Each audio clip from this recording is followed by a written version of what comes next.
What's going on, everybody? It's Top Bets. We're checking back in. We got our 3M PGA live stream coming at you guys here on this beautiful Wednesday evening. We got my man Bet with the Boys, aka Teaser Nation, up in here. How are we feeling, buddy? Good. I know we weren't too happy with the Open last week. Obviously, we didn't get nowhere near outright, but it was just annoying because the wave advantage. We talked about it before. Hopefully, that doesn't happen. I mean, you can't really do anything about it, but it is what it is at this point. It wasn't that fun on a Sunday because I didn't really have anyone in it. I thought Morikawa would play a little better, but he didn't really end up doing much on the weekend. Kind of just the same old Morikawa. I mean, we both had Finau top 20. He started out great and then shot half of my guy top 20 shot 80s on Friday. So it is what it is. You know, we move on to the 3M. Another decent course, not a great field, but yeah, we'll see how this goes. Yeah, the kick in the nuts for me was Corey Connors top 20, and that was disturbing. I'm over that guy. That's a round 3 matchup over Jason Day. This guy shoots an 82, and then he comes out on a Sunday and shoots a 68. Yeah. Oh yeah. Just a little context behind that. Teaser texted me. I don't know if it was Saturday morning, and he's like, "Hey, your boy Corey Connors, he's going low today." I'm like, "Yeah, I'd take him. Why not? He's playing super really, really good golf the first 2 rounds. Nothing wrong with it." And I was like, he goes, it's up against Jason Day. I'm like, sure. For it. And then Jason Day shoots a 77 and I still lose by 5 shots. So it's like he tops one off the 7th hole. Disturbing. He topped one with a hybrid. So then that ruined the top 20 for Connors for me. But nonetheless, I had Morikawa screw me for a top 10. But we did have Alex Noren. That was a nice call there. Had to get him in the top 20. And then always, if I didn't take Xander's outright, I take his top 10. I mean, now that is 8 of the last 11 tournaments. He's top 10. It's unbelievable. So continue just to ride the top 10s. If you want to, go ahead and take the outrights, go right ahead. I mean, he's playing phenomenal golf. If it wasn't Scotty Scheffler having the year of his life, it's going to be a Xander year. But it'll be curious to see who they give player of the year to. I mean, I guess you have to give it to Scheffler, but I mean, Xander has 2 majors, so it's actually closer than I guess what people think. But I guess the one good hit, I know you said you missed out, but we talked about it on the stream. I thought it was super easy, and that's top Japanese player Hideki Matsuyama. I mean, they were just tossing out some free money with that one. I mean, the other 6 guys missed the cut tremendously. So that was pretty simple. But I remember that one as soon as Friday morning came around, I was like, well, that one's going to cash. And that one I forgot to do. So kudos to anybody who tuned into the stream last week and hit that. Let us know if you did. Let us know what you guys did last week. We'd love to hear from you guys. This is your first time tuning in. We appreciate you guys. We are back on X. Finally, I had to get myself premium. They changed that last week. So unfortunately, we couldn't go live on X. We were there on Twitch and YouTube for all the subscribers and followers there. But we are back on the beautiful platform of X. So we just had to get Elon some money there. So you're welcome, Elon, like you need any more. But we back at it. We got the 3M Open time tuning in. We go through our placement cards, outrights, and we go through some tournament matchups that we're looking for. Sprinkle in a little DFS advice throughout. We got some ownerships, who we'd fade, who we would not fade. I remember last week, I think we said to fade. Gosh dang it, who was it that was really, really high and he missed the cut? Who was it? Well, dang, I can't. You know what I mean? Wasn't it Hovland? I think we said Hovland. Yeah. I said Rory as well. There's somebody else. There was someone else. I know for a fact it wasn't Wyndham Clark because I actually played that guy for once and he just sucks. So I put it out right on him. That was not good. I mean, that's gonna come to me, but yeah. But yeah, we had some. I don't remember who it was, but it was a lot of guys that shot 80. So I can't remember which one. But that wave advantage was something. But that's if you're playing DFS, that's like a dream come true scenario if you're playing high risk. And if you can nail that wave Oh, advantage. we said Bryson. I said Bryson. Yep. Yeah, that's what it was. He's not I don't think he's a good links player. No, he was horrible because he just can't. I mean, he hits it way too far and way too high. He can't really control. And then he was it talking anywhere. about how it was too cold, and I'm like, man, okay, whatever. Yeah. All right, so we'll be here probably for 20 minutes or so, 20, 30 minutes. This is the 3M Open. It is not the greatest of fields, but we felt it necessary. We had to do some streams. I have all my regular bets. I think Teaser has a couple. I don't know if it's a full card for him or not. I went full to Jen because that's what I am. And I always have to do that. Then, as always, make sure you guys follow the Discord below, and you'll get round by round matchups per me. And if you also can join the Bet with the Boys Discord to get all the Teasers premium plays there. As always, we'll have a right after the stream, we're going to basically tweet out our cards as well. So make sure you guys are following us over on X. All right, so let's get into the 3M Open. We got what are we looking for with the golfers? What are we looking for with our attributes and stats to target this week? Yeah, so I mean, any TPC course, like I know the Travelers as well, it's a good one. So I mean, this is a good course. It's always some good finishes. They just started using it in 2019, so it's still fairly new. But really, this one, it's a pretty long course, a lot of water hazards. So it's pretty much PGA National, except, I mean, obviously a birdie fest. So it's not tough, but it can be pretty hard to bet sometimes because there's a lot of water. So, I mean, a lot of guys can just kind of, crumble or miss the cut easily here. So you just got to make a lot of birdies to stay in it. With this one, large green, so strokes around the green is nothing here. Bogey avoidance is key. Control off the tee is really what we're looking for. Guys who are good off the tee, total driving, which would be accuracy, and then driving distance helps as well here. Winner probably will be around 20 under again this week. So, like I said, pure birdie fest. Top 10 course history. Tony Finau's been good here. Is 1 year. Lee Hodges, the winner last year. Grillo's been pretty good. JT Poston, Hadwin, and sneaky guy this week. I'll talk about Bryce Garnett. He's been playing well at this course. So it's a lot of mix of guys who can hit it far, guys who are shorter. But this also is a course where you kind of need to stay in it with your putter. So we need guys who are good putters somewhat. Also, guys who are bad putters do contend here because of the approach game as well. So it's a little mix of everything besides around the greens. So, yeah, like I said, course comps, PGA National, just in the fact there's a lot of penalty if you're missing fairways. Detroit Golf Club is a good one because it's long. So, yeah, really key stats off the tees, major this week. Birdies or better is probably another key one, and just all-around ball striking. So that's really the recap of the course. Look at the last players who've won. Hodges, Michael and Matthew. So that there, if you're, and betting, take some long shot. It's a wide open tournament. There's all that one, and we do have some names here. That we'll go over that have some. That you not normally would think of to play, but the Finau train again. He's just above and beyond everybody in the field. Yeah, I'll have some exposure to him for sure. Did you top 20s?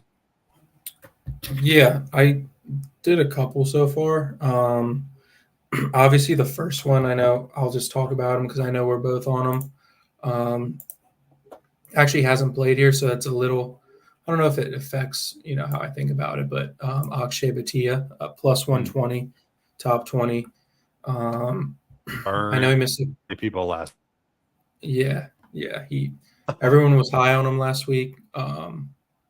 Missed the cut big time, or he was close to the number but didn't play well. So coming back over here on a long rest, so he should be ready to go. He's coming off a second. Probably should have won the Rocket Mortgage. He 3-putted to lose, so he should have been in a playoff there.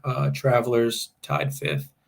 So he's been good. U.S. Open top 20. So gaining off the tee has been amazing. Gaining 1.5 around his last 7. So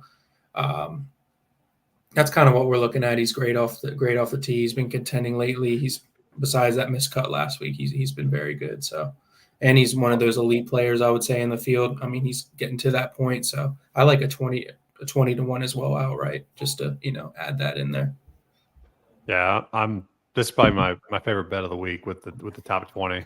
Missing the cut last week. I don't think people are shying away via DFS ownership. He's the second highest, obviously, because a lot of people can look at these results and say, oh yeah, this guy's been on an absolute heater and probably didn't have the good wave advantage at the Open. So I'm good with backing Patia here. We got plus 100 for a full unit here on top 20. Do not mind the outright whatsoever, but just to be safe, I like the top 20. Into this is teaser. I'm gonna be on him. I'm a little curious about him this week, but I'm gonna go Tom Hoagie, top 20 plus 1. What do you think? Yeah, you said Tom Hoagie, right? You're cutting in a bit. Yeah. Oh shit. My internet sucks. Yeah, Tom Hoagie. I don't mind him this week. He's one of those obviously inconsistent guys, but if he puts it together, I mean, we see he contends. So I like him. I think off the tee he's been pretty good this year, so I like that as well. I would say I think he's played decent here as well. I don't know about that, but so yeah, I like him. He just missed the card, but I'm kind of going to go in that range as well with you. Yeah, I'm going to go approach play alone just screams out to me here with Hoagie. So right. Just think I feel like he's a good low risk play for sure, and he's coming in at 17%. He's at 8,800, so he does have some ownership to him, but I like the fact that his approach play and stuff. Where is he at? So he's upper echelon, but he's right next to like Keegan Bradley up there, and I think a lot of people are going to go towards Bradley. So his ownership might go down a little bit. So I like all around in a lot of lineups. Yeah, I think I'll probably go that range. I think Hoagie's probably in the 2 to 1 range. I'm gonna go Grillo at plus 250. I think 260. He's just, I don't know. He's one of those guys. He's kind of like Hoagie, pretty inconsistent. Seen him win last year, but I mean at this course he's as a 3rd, a 2nd, and a 10th. Plays really well here. I wouldn't say like fits his game the best, but clearly he gains off the tee here, plus 2 last year, plus 3 the year before. So seems to kind of fit his eye off the tee, which you kind of like to see at this course. And then approach wise, he's always been a good approach player, so I do like him. And then where you can kind of get a not as good putter at this course, definitely always take Grillo. So yeah, Grillo is just one of those guys. I played a lot more a couple years ago, and it's just like he just became too inconsistent for me, and I kind of just always started skipping over his name if I saw it on the card or if I saw it scrolling through FanDuel or whatnot. But it's tough. Yeah, I mean you never know what you're going to get from him. He can easily miss the cut, or he's going to hang it. He either does that or grabs the top 20. So I'm taking a risk, but yeah. So I got a long shot here. So this is a good long shot sleeper play for DFS, and I like him how he's came off. I don't know, probably not a lot of people paid attention to the Barracuda last week, but this guy absolutely dominated for 3 rounds, and his ownership. So usually what happens is people watch the tournament, then they go off of the Saturday, Sundays, if people or a Sunday where they just absolutely dominate, and their ownership usually skyrockets for DFS the following week. Well, in this case, no one really watches Barracuda, and this ownership is still at sub 1. It's like 1 or 2%. And I think I think we're getting a pretty good number here because a lot of bettors in the betting market have actually hit this guy as well. So I like Justin. Is it Suh? What do you say? Justin Suh. Suh. Okay. Yeah.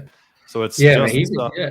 I forgot about him. Yeah. And I mean, he's plus 400 for top 20, which if you think about it, it's not that crazy of a number. We've hit many plus 400s this year for top 20. Yeah. So I think it's a great leverage play. I'm gonna just put somebody who have a little bit of salary relief for DFS. I mean, he's at 6,700 here, at coming in at 2%, coming off of 3 great rounds at the Barracuda. Sign me up for some Sue. I was thinking he would be more in like the 5 to 8% range, and then it would make sense to fade him or be off him a little bit. But now, I mean, you could go 5% and you can times the field, and if Sugg goes off, you're golden. So, and then it allows you to get a little bit different roster ownership as well. So, I like him this week for sure. We got plus 400. I'm going to go a half a unit there on top 20. Did you do top 10s at all? I don't know. I do have one top 10 I might give out as a free play Discord, but I want to mention this top 40. I do in honor of him every year. I think I've done it the past 3 years. And that's Bryce Garnett, plus 260. They call him big ticket Garnett. Great putter. Always take him in Minnesota. So I think he's cashed the top 40 here 4 out of 5 times. Last year he came 53rd. He just didn't do much on the weekend. He went 71, 67, 70, 70. So 270s aren't really going to do it here in a birdie fest on a weekend. But give myself a little more leeway on a top 40. Like I said, he's a great putter. You can kind of get it going. So yeah, he feels comfortable here, and he knows the course. So it's always good, to get that over 2 to 1 on a top 40. So take a stab at that one. All right, I'll do 3 top 10s, and probably 2 of them are pretty chalky, and one of them is just a guy that's been absolutely. I almost went third. Sure. Jorgensen been my targeted this year. Thorb Jorgensen. I'm terrible with names. He's good. Yeah. So top 10 we got here. We got first the 2 chalky ones. We're gonna not really chalky, but popular ones. We got Tony Finau plus 125. It's kind of like this Xander play last week. Distant golfer. With Finau, I know he missed the cut last week, but in this field, giving him a plus 125 for top 10, I'll take that any day of the week. So give me that for a whole unit. And then I'm going to go Cam Davis, who I've seen a lot of for good measure. He plays his course phenomenal. That was my top 10 as well. Yeah, plus 280 that I got. Is that what you got? On DK right now, I think he's like 350 on DK. For top 10? Yeah, I didn't put it in yet, but let me see where he's at. He is at where is he? For top 10. Yeah, he's 330 right now. What the hell is that? The one I'm looking at, it says plus 280. I think so they did something weird on DraftKings this week. I got including ties. Yeah, so I don't know. I mean, maybe honestly I'll take that. Yeah, so depends if you want to be a little more risky. Obviously, that might be stupid to be more risky with how it goes, but yeah. So then my other one, we're gonna go with guy's been absolutely unreal. Back-to-back top 10s as an amateur, Luke Clanton. Okay, he's so good, man. He's so good, unbelievable. I really like Thorb Jorgensen whenever I was watching, but then every time I would watch, Clanton would be right there next to him. And I'm like, why am I not getting on him more and more and more? So he's got a lot of, what's crazy is 9,300 in DK. So same. And as an amateur, you're watching it and you're like, how's this guy $9,300 on DK? Then it comes with somewhat of an ownership at 13%. So, people are flocking to him. I understand the reasoning to fade him, but there's also many, many, many ways to get up on him. So I would go ahead and do a top 10 here. I got guys to be plus 260 for half units. So if you want to be a little bit more safe, take his top 20. I'm okay with that as well. But I would play him pretty heavily in DFS. Yeah, I've known about him for a couple years now, and he has so much talent. I mean, obviously he's young, but yeah, he's great off the tee. So that obviously that's that's like the strength of his game is his driver. So yeah, that's definitely a good play too. All right, so let's we'll round it out with some outrights and then talk about some matchups and then get up and out of here. So how many outrights you got? Yeah, right now I'm doing 3. Obviously, I talked about one, Batia, so don't really need to talk about him anymore. Really laying a 20-1. I feel like he should be in the Finau range a little bit. I think he's kind of deserved a little more of that. So I do like the number there, even though it's a little steep in like a wishy-washy tournament where anyone can win. But my next one, this is kind of just honestly, I'm just gonna say like a random play. I'm just feeling it this week. I could see him contending, and that's EVR, Eric Van Rooyen. I got 45-1. Haven't locked it in yet, or I see 45-1. I haven't locked it in yet, so I'm still debating on it. I don't know. I just with him, it's kind of a gut feeling. Obviously, he's one of the most inconsistent players as well. Saw him get a 6 at the Rocket Mortgage. So he's been kind of trending Scottish Open. He got a 39th. Didn't play last week in the major. Obviously didn't make it. So yeah, I think he's been playing pretty decent. And then I guess just to round it out before you go, already talked about him, and that's Grillo at 60-1. He's won on the PGA Tour, so he can do it. Just a matter of kind of putting it all together again. He's been a little inconsistent, but if he putts well enough, he can be up there as well. So 61 is a great number on him, I think. Yeah, I don't mind any of those for sure. So I got 3 as well. We will go through them fairly quickly here. The one I have gotten this guy wrong every single time this year, and you know what? I'm going on course history. The recent form is terrible, and so I'm just thinking, you know what? This guy just sees this golf course pretty damn well. He's got 2 top 5 finishes here, and it's a good old visor. We got Keith Mitchell. He's coming off of 3 of his last 4. He's missed the cut, but the John Deere, he's got tied for 18th. Mexico Open tied for 19th. So I mean, he's got when he's played well. He's been top 20 a lot this year. So I'm hoping to get him on a good week here, and I think he's got what it takes to get it done. Plus 3,000 is worth a shot here. I'm going to do a 0.45 units there on Keith Mitchell. He does play the course well. That's the only reason why I'm playing him. His recent form is absolutely dog shit. So tread with caution here. But yeah, Mitchell this week. Austin is that played a in DK than actually betting this year, and he seems a good value play there. But he's top in drive percentage this week, and he's I think price tag on DFS as well. So they're not bad. Just his overall off the tee, competitive, and potentially get him up there to finish off the weekend. So give me Eckroyd. I got him at, I think it's plus 5, 50-1 there.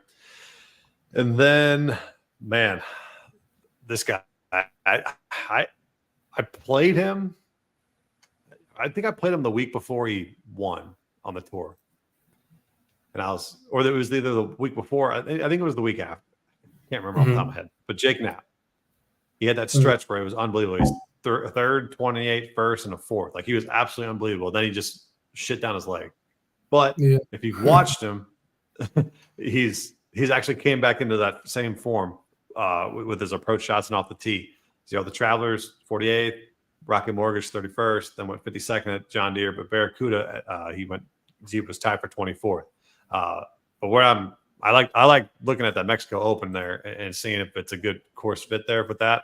And he won that. I think 70-1 is an outrageous number here for someone that I think could be up there. If you want to be a little bit more conservative, go the top 20 or top 40 or such. But I think Knapp 70 to 1 is pretty outrageous. So I think it's a good number. I'm going to see what his ownership is in DFS because he might be a value play. Yeah, he's 7,300 at 6% ownership. So love that right there. So we gave you some DFS sleepers, some value plays, and some guys that you want to build around in some of your lineups. So let us know in the comments who you guys are on this week. If you guys have any different outrights than us, or if you got some one and dones. I think I might be in like second to last place in my one and done. I just had such a bad year with one and done, but I'm in this pool where you pick 3 guys each week, and I'm second in that. So I'm saving myself there. But man, my one and done has just been absolutely atrocious. Yep. How's yours been doing? So I messed up. I've been okay. It's just the one thing I forgot to put someone in for the U.S. Open, and Bryson I was going to take. So that's where I don't know why I just forgot. That was the one that hurt. That was about $4 million right there. So that kind of set me back. But oh no, yeah. Other than that, it's been okay. I had Hatton last week. I forgot to talk about him. I forgot to rant about him. I actually despise that guy. I do. He is so annoying. All right. So let's finish the show. We got a couple more minutes. Let's go over some matchups, some full tournament matchups, round by matchups, as we said in the link. Go ahead and get into the Discord, and we will go ahead and get you some round by round matchups each and every week. I don't even know when they start tomorrow, but man, that was such a pain in the ass. The Open always screws with me, where you have to wake up, put your picks in the night before, and then wake up and you're like, oh shit! Unless you stay up all night, I ain't doing that. So yeah, no way. All right, so I looked at one I like. I'm gonna probably go Cam Davis over Taylor Pendrith. I like that -115. Oh, you doing round matchups? Oh, sorry, this is round one. That will be a round one matchup. Sorry, I'm looking at tournament. There you go.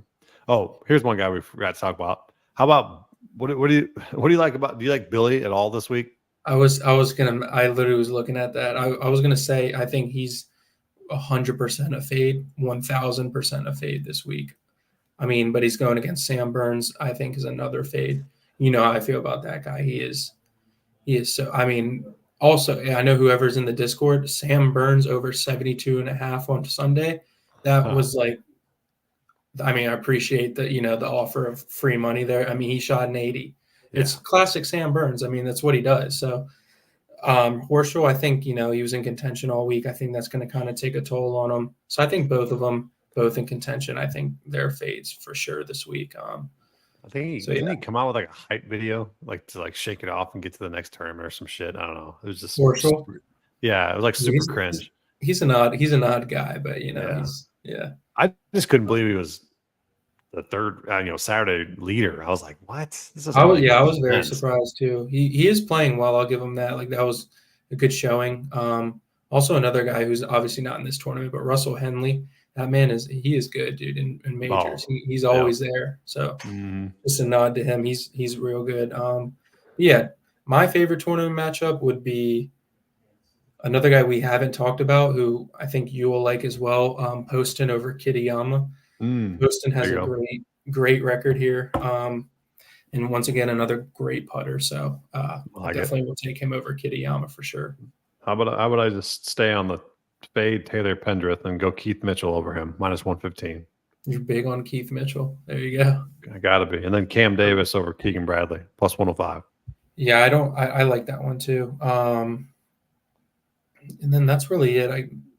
All the other ones, the DraftKings did not offer any good ones this week. I guess I'll go one more with the Eckroat and the Sam Stevens. See, I was looking at that, but Stevens will be up there. It'll be close. He's sneaky. So I don't know. They're all 50-50 when I don't. Stevens ownership's 12% in DFS. So yeah, he's good. He's getting some ownership. Oh, wow. But no, Eckroat, he's at 15%. There were some good ones on FanDuel. Was there? Yeah, I was going to double check to see if I can throw some out there. They had a good one. That's Svensson over that Lawrence guy who was in the lead last week, the South African dude who had like the lead before Xander just went nuclear on the back nine. But I don't see him. He doesn't even play the PGA Tour, so he's honestly, I might look into Svensson a little more because that might be the fade of the week. That Lawrence guy, he doesn't usually come over here at all to Right. play on the PGA Tour, so I think that's a great fade as well. Yeah, they have kind of same matchups here, but yeah, that's kind of all I see. But maybe Thorbjornsen, your guy over Kevin Yu, that's a good one. But Is that one? That's on FanDuel. yeah, that's plus 100, which is pretty interesting to me. Kevin Yu's not the best of golfers on the PGA Tour, so it's pretty below average. So I wish I was told I was not the best golfer or I was one of the worst on the PGA Tour. yeah, I would take that with pride. Yeah. Call me Joel Damon. Yeah. He's a good one this week too. People actually like him, I think. So Yep. All right. So we'll have our full cards out within the next 5, 10, 15 minutes or so. And then if you guys have any additional questions, if you guys are rewatching this evening, the Discord, hit us up, our DMs on X. As always, appreciate you guys tuning in. What do we have next week? Is there a important Olympics next week? Oh, duh. Yeah, that's kind of important. So yeah, we'll have the Olympics stream for sure. Does that start Thursday? Yeah, I think it's Thursday, Sunday, same Thursday, Sunday, just a same regular thing. So yeah, you know what I'm gonna say? I won't be surprised if Morikawa wins a gold medal. It's coming. Wow. And you know it's gonna happen. He's gonna do it eventually, but we'll save that for next week. Damn. Look at that hot take, just leading it into next week. Love Yeah. to see it. All right. Well, we appreciate you guys tuning in. We'll see you guys next week. We got the Olympics this week. See you guys.